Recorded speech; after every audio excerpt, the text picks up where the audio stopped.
want to support Roland Martin Unfiltered? Be sure to join our Bring the Funk fan club. Every dollar that you give to us supports our daily digital show. There's only one daily digital show out here that keeps it black and keep it real. As Roland Martin Unfiltered. Support the Roland Martin Unfiltered daily digital show by going to RolandMartinUnfiltered.com. You can make this possible. What we're seeing, folks, are tremendous spikes all across the country. We are seeing states, South Carolina, Georgia, Florida, Texas, report record cases around this nation. We also hear that Dr. Anthony Fauci, for 2 months, hasn't had any conversation with Donald Trump, briefed him at all. What the hell is the White House doing? Now, while that's going on, the White House doesn't even really want to pay any attention. They are trying to rush students back to the classrooms. But the problem is teachers are going to be reporting in a couple of weeks. I know this. My sister, her daughter, teachers.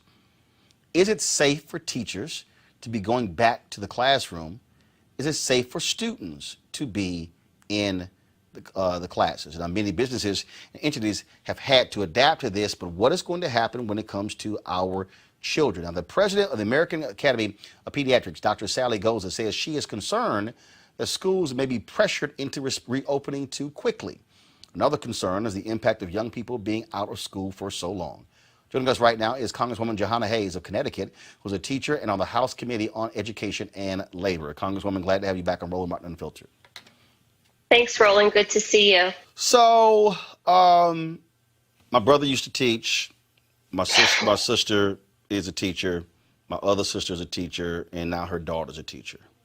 So, I've got parents who are working in polls in Texas, and folks are out there in public. You've got an administration who is trying to rush folks back into the classroom. You had Senator Rand Paul, when he was questioning Dr. Fauci, was going, what's the big deal? Why can't kids go back to school? You've got Texas Senator John Cornyn. I'm sorry, I'm going to say it. I'm native of Texas. My senator, he's an idiot, by saying we don't know if kids can get COVID-19 when you've got 7,000 kids who've gotten coronavirus in Florida.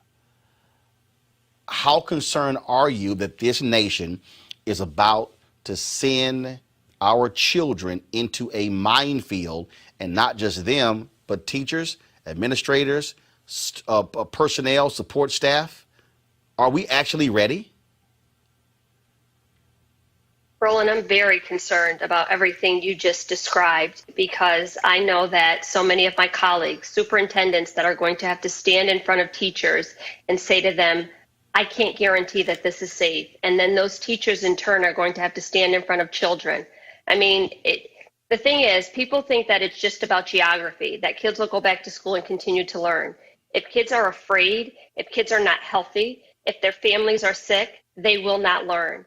I, like everyone else, would like for kids to go back to school. My daughter's a teacher, but that conversation should start with, yes, we want to reopen schools, but then it should end with, and we are going to invest adequate funding to make sure that we hit all of the benchmarks to make sure people are safe.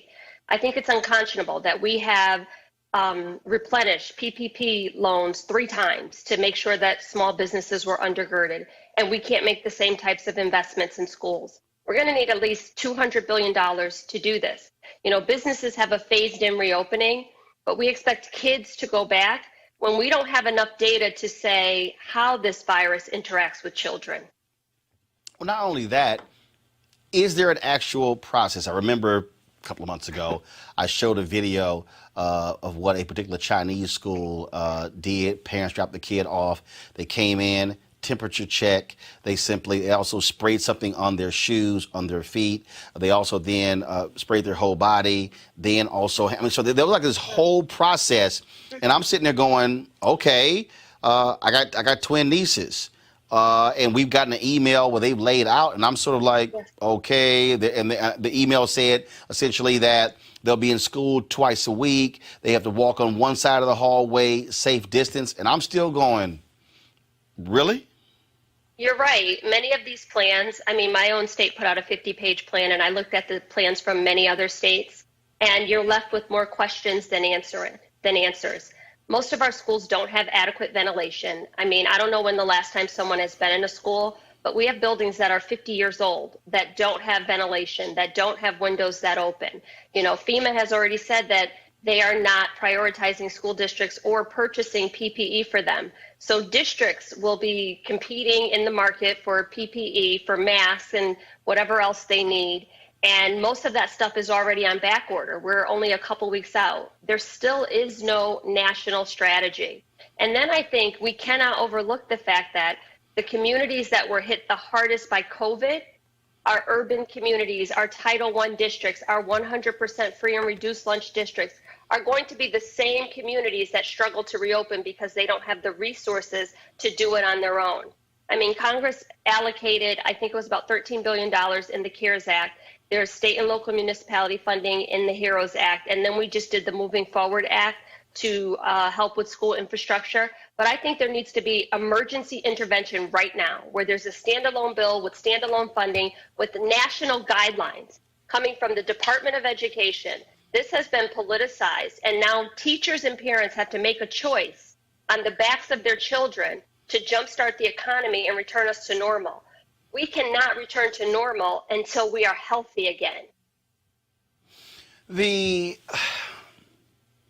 Again, as I begin to just to look at this whole deal, parents are obviously worried because they're dealing with the fact that, will my child get behind? The online learning is not equal. I know of a suburban school district in Houston. They're going to be 100% online. They have the resources for laptops, for pads. They have. I mean, that's a different environment. I remember reading a story a couple of months ago in Chicago, the high number of children tracking who were not even logging on. Mm-hmm. They were able to see how many of them, they weren't even logging on. And so, again, you're now talking about not 2 or 3 months. We're not talking about a school year. That might be the case for 9 months. Mm-hmm.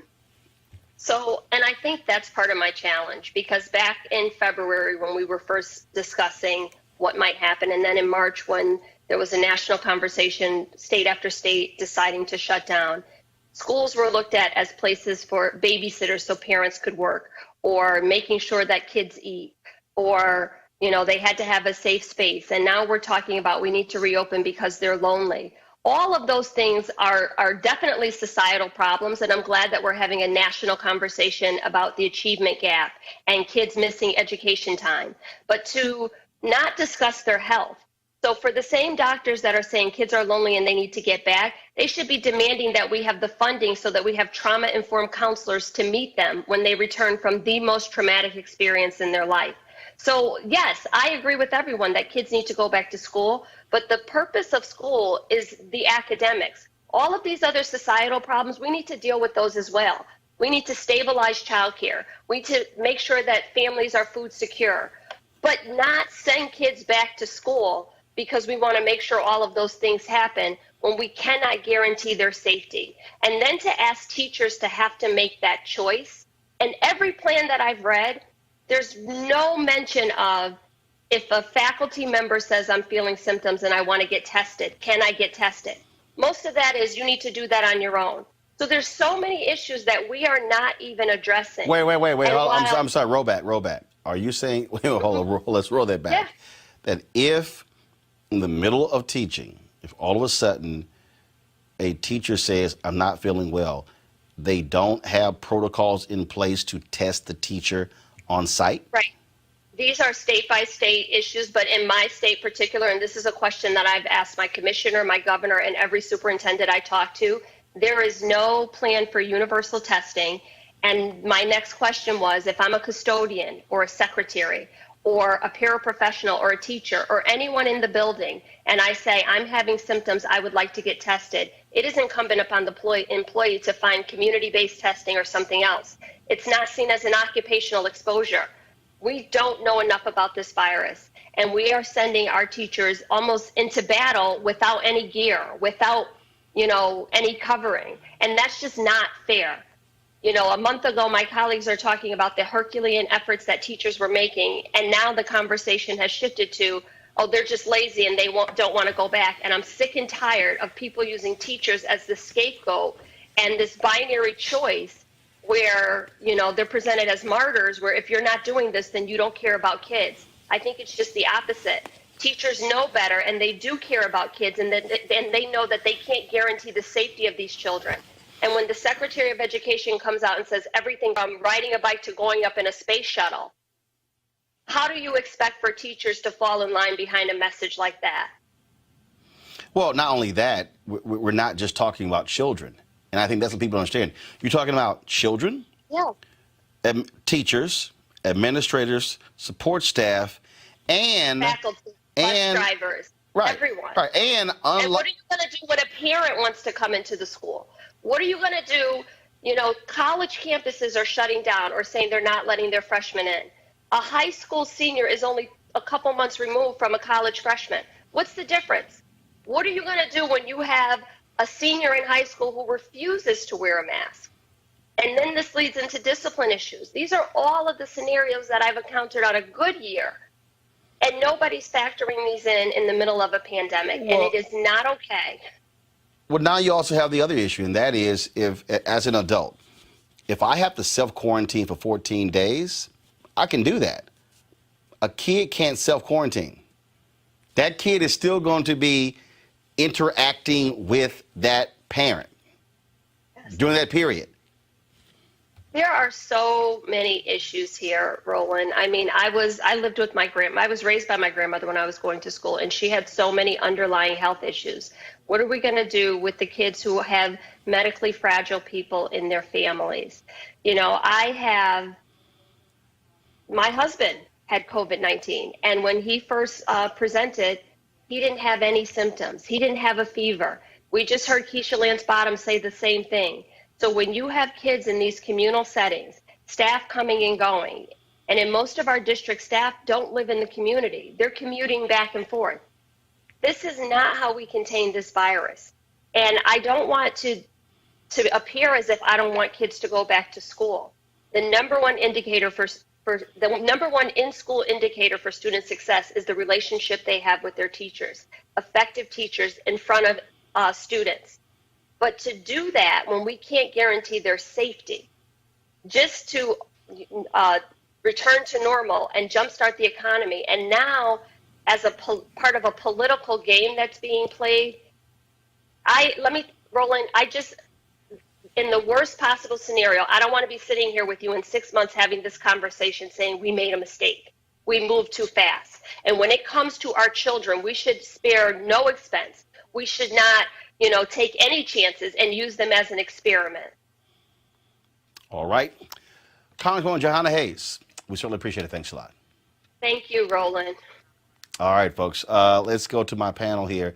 I want to talk to them. Rob Richardson, host Disruption Now podcast, and also Amisha Cross, political analyst and Democratic strategist. Rob, this is serious in that we are seeing, again, Texas and Florida, where these numbers are just really, really increasing. I really think we've got to understand what's about to happen. I mean, this is scary for a lot of people. Yeah, well, we have to actually pay attention to data, which a lot of these politicians and people in power don't like data. If you look at other nations, we are exceptional now. We're not exceptional in the way we want to be, but we're exceptional in the fact that we can't get this under control because we just don't want to follow data.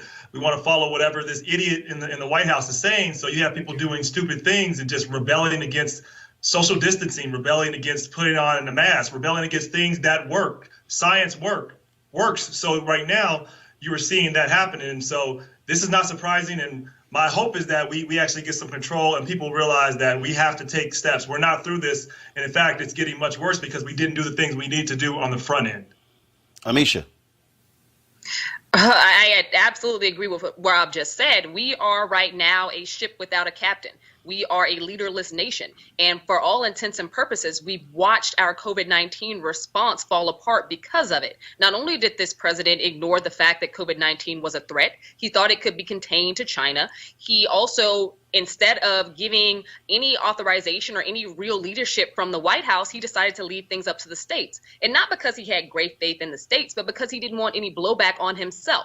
And even when he told the states that it was up to them to decide when they would be ready to reopen and what their next steps would be, he took to Twitter to call out states who decided that they were going to actually follow CDC guidelines and enforce social distancing, require masks. This has been a president from day one who has decided to go against and not believe in science. And now we're seeing the fruits of that ignorance. We're seeing the fruits of that illegitimacy, and our nation is suffering because of it. And the world is watching us. This is the first time in America's history where we've seen countries in Europe, we've seen countries in multiple places decide that they don't even want Americans to travel there. That is not something that we do as America. That's not something we've seen. And this is President Trump's legacy, someone who doesn't know what he's doing and is basically taking this country in the wrong direction. And I'm afraid that, leading into 2020 in the election, we're going to see a lot more devastating things come out of COVID-19, especially as we walk into the fall months where the flu season is going to tick up and we're going to be battling two things at once. Michael, go ahead. No, I'll just say very quickly, this has also been, COVID-19 has been less of a disruptor. It's been a disruptor in the short term, and it's accelerated long-term trends. So when you talk about just like the Congresswoman talked about, when you talk about access to broadband, which we always needed and communities didn't have, now that we don't have that, it's accelerating the inequalities that we already see. The fact that we don't have universal pre-K, other nations have that. That's another reason why they were able to handle this. And you look at our healthcare system, it's a for-profit system that incentivizes not actually giving people access to healthcare. These things are now crippling us and really preventing us from being able to respond. So all of these things are really affecting this in a really serious way. So it's going to be a long road. Michael Brown, former vice chair at DNC Finance Committee. The reason I think this is so different is that when we talk about businesses shutting down, we're dealing with adults who can make independent decisions when it comes to self-quarantine, when it comes to how careful they are. Look, I don't have biological children, but my wife and I have raised 6 of my nieces from a year and a half all the way up to being in their 20s. We got twin nieces right now who are 16. I'm sorry, they don't think the same way as adults, how decisions are made. And I'm sitting here going, okay, I'm very leery of sending them into a school situation because I'm not sure how other children will be dealing with social distancing, things along those lines. I know what I can control here in my workspace. I don't necessarily have the same thing when I talk about my nieces. Well, I have 3 sons, and 2 of which are in college, and I just can't imagine how I have no faith in them that they will say social distance on campus. How are we expecting 5, 6, 7, 8, 9, 10, 12-year-old young people there is no way they're going to be able to do this properly without obviously some consequences. We hope it doesn't happen, but the question is, it could. And then what's concerning, Roland, and you and I have talked about this, I know everything, whether it's a disease, whether it's a tax cut, it's all political. And frankly, I'm not sure the Senate was in play before COVID-19 hit. This president, 45, has messed us up so much that I think he's put the Senate in play. More than in play, I think actually the Senate not just flips, but flips significantly by possibly 5 or 6 seats. Because Arizona's gone, you can forget that. Cory Gardner's finished. And so Willis is probably finished. So I just don't know how you keep the Senate. And because these enablers have let him deal with this disease and this crisis the way he has, he's hurt them too. Well, I certainly get the whole politics of it. I think, again, what you're dealing right now is fear. And you're dealing with real fear of a lot of parents out there. And I'm telling them, Misha, all it's going to take is for 30, 40, 50 cases in a school, and you're going to have pandemonium of parents pulling their kids out, and then what do you do? And Roland, you're right. And the issue is we've already seen those numbers. We've seen them in early childhood early child care centers and pre-K centers, particularly in the South. We've seen where there have been 70 plus staff members who got sick, and for these child care centers that reopened, they had to immediately close back down and parents pull their children out. That's at the ECE level. At ECE, most centers don't have hundreds of students. When we're talking about your elementary school, middle school, and high school, they definitely do.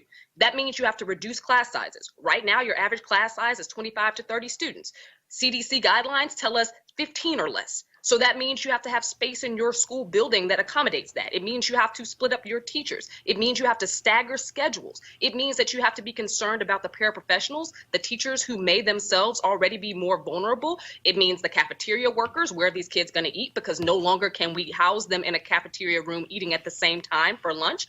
What do you do when you can't have them on buses together? How are we going to make this work? And school districts and teachers have been grappling with this for months. And I get it, as you spoke earlier, that the online learning, that the distance learning hasn't necessarily been working well. But I would posit, and teachers do as well, that sending kids back before we have something in place that actually makes sense, before we have those structures in place and the designs necessary according to CDC recommendations, would result in a complete failure. A lot of teachers, paraprofessionals, parents, grandparents, and other people getting sick. And we know what that is going to look like. So I think that it's just extremely detrimental and extremely idiotic for the president to be pushing something like this, and to also have the support of many Republican governors who they were willing to risk our grandparents a few months ago, and today they're willing to risk the kids, the parents, the teachers, and everybody else. But what you're dealing with here that really is a fundamental problem. This is where failure of leadership comes in. Absolutely. This is where, Rob, having an administration, there is no way in the world a Dr. Anthony Fauci should give an interview and say he hasn't briefed the president in 2 months. That can happen. You can't have somebody sitting in the Oval Office contradicting the Centers for Disease Control and their rules when it comes to opening schools. You can't. This is an absolute travesty of what we're witnessing, of epic proportions, of an administration that is grossly unprepared and who doesn't care about the people. Doesn't care, grossly unprepared, and doesn't care. Doesn't care at all, doesn't care about the consequences, because leadership, people follow what the leader do, no matter what. People say that they're independent. If you look at what they do, people are following in line. Many Republicans, many of his followers, and they are resisting, and it's causing people's lives. It's causing their lives. It's causing other lives, and it's causing the economy to go backwards. It's not going to help them. It's not going to help them get reelected. I would just say this. I think Michael talked about earlier, not necessarily having faith in some younger kids to not socially distance. I don't have faith in a lot of the American people. They're showing that they don't want to do it. Like we're watching that. We have at least 30% of the American people that are just going to say, I don't care. And what we know is they're going to carry it on, and we're going to continue this process. And kids are carriers. They may be less prone to getting sick from COVID-19, but they're not less prone to being carriers and getting their grandmother sick and getting other people sick. So are we just saying, or getting administrators sick, as Amisha and you, Roland, pointed out? So are we just saying those people don't matter anymore? This has gone away? I mean, I just don't understand any of it. I really don't. Michael. It's so problematic when you have, and everything comes back to a leader. Now, Mayor Bottoms just announced she's probably going to roll back where they are in Atlanta, because forget school. They're not even thinking about that. They just know that their communities are not safe and not ready. Obviously, the red state leaders or red state mayors of states and cities are trying to make sure this guy gets reelected. They don't care about their constituents. They don't care that more than 133,000 people have died. And that's just what's on record. Is probably more. So and I know everyone's mentioned it, without the proper leadership, I don't even know why, and I'm being a little facetious, but I don't even know why the media covers 45 anymore. He's irrelevant, because all he's doing is talking to about 25, maybe 26% of the people in America. The rest aren't even listening to him anyway. So I don't know why we're following him either. Amisha, again, I just think that what we're dealing with right now, we're dealing with a group of people who frankly don't give a damn. I think you're seeing the result of that in polling numbers. And I'll say this here, and the Lincoln Project has said this as well. Every single Republican senator who has allowed this nonsense to go on should lose their job in November. Every one.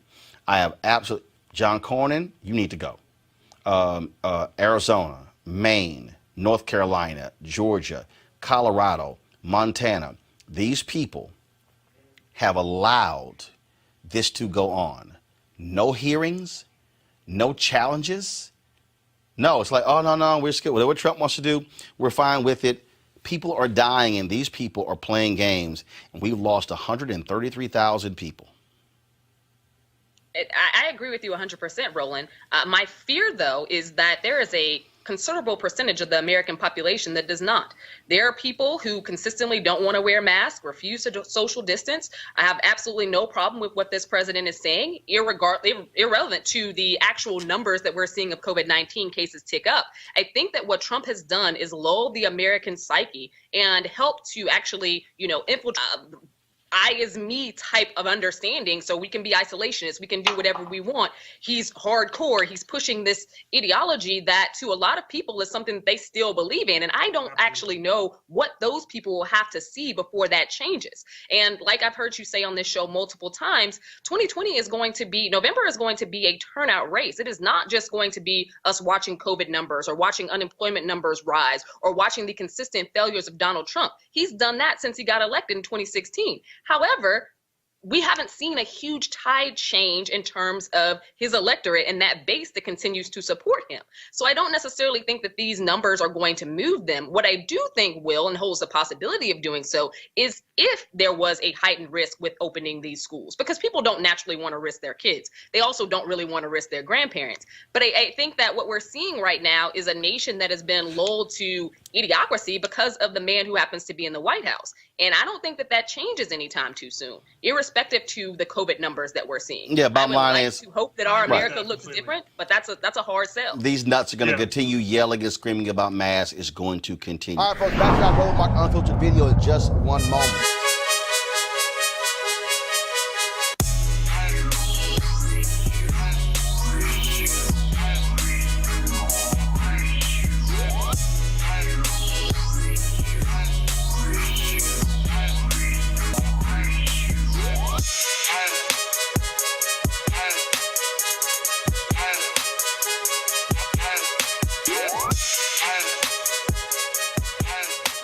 Folks, we support black-owned companies right here on Roland Martin Unfiltered. Well, Ceek.com is one of those companies. Mary Spio, she is the founder. She is the architect, the inventor of these two products here. These are virtual VR headset where you can pop your phone right in. You can watch a 360-degree video right from your phone with this particular headset. You can also go to their website, Ceek.com, and look at the programming that they have that's also virtual reality. They also have these great headphones right here, folks. Allows you to listen to music. If you're a gamer, you can also do that. 360-degree headphones, 4D. Trust me, you don't want to miss it. All you got to do is simply go to and use this promo code. If you want to get either one of those items, go to promo code is right there. RMVIP2020.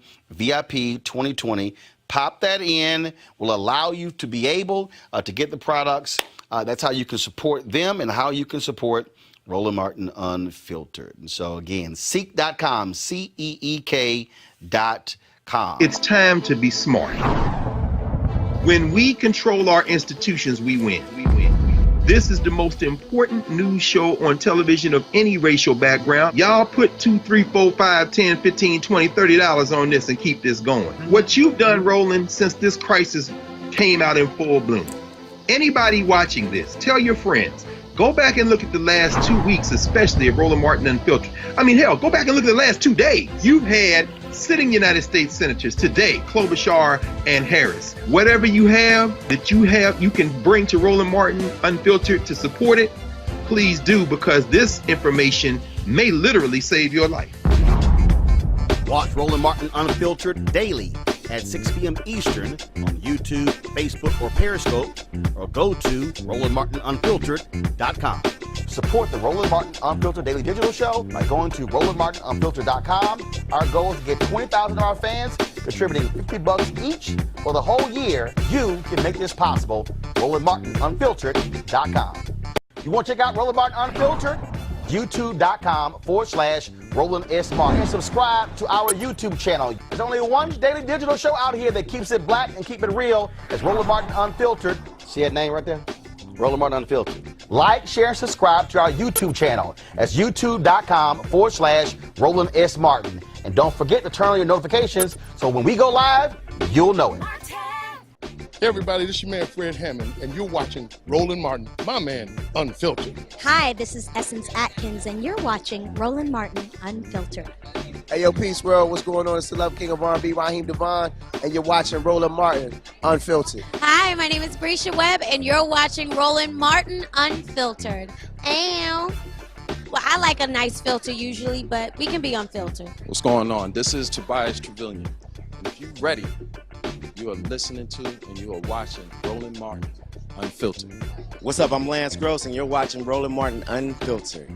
Hi, this is Cheryl Lee Ralph, and you are watching Roland Martin Unfiltered. I mean, could it be any other way? Really? It's Roland Martin.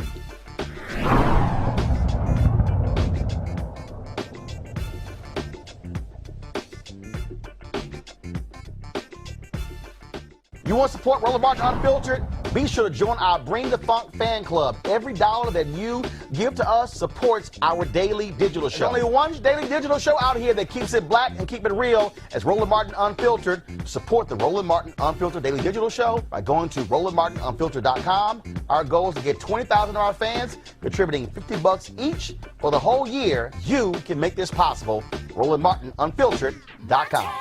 Hey fam, want to check out Roland Martin Unfiltered, the blackest show on all of digital, cable, and broadcast. Check out our audio podcast. There's only one daily digital show out here that keeps it black and keep it real. It's Roland Martin Unfiltered. Press play.